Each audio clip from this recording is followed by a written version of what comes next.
कमलायतलोचन लोकपते विजयी भव वेङ्कटशैलपते सचतुर्मुख षण्मुख पञ्चमुख प्रमुखाखिल दैवतमौलिमणे शरणागत वत्सल सारनिधे परिपालय मां वृषशैलपते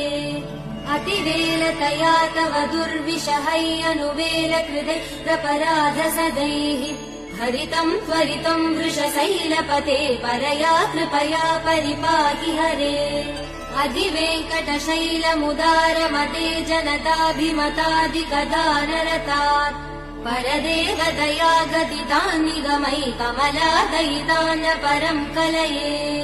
कलवेणुरवावसगोपवधू शतकोटिवृतात् स्मरकोटिसमात् प्रतिवल्लविकाभिमदात् सुखदात् वसुदेव सुधान्न परं कलये।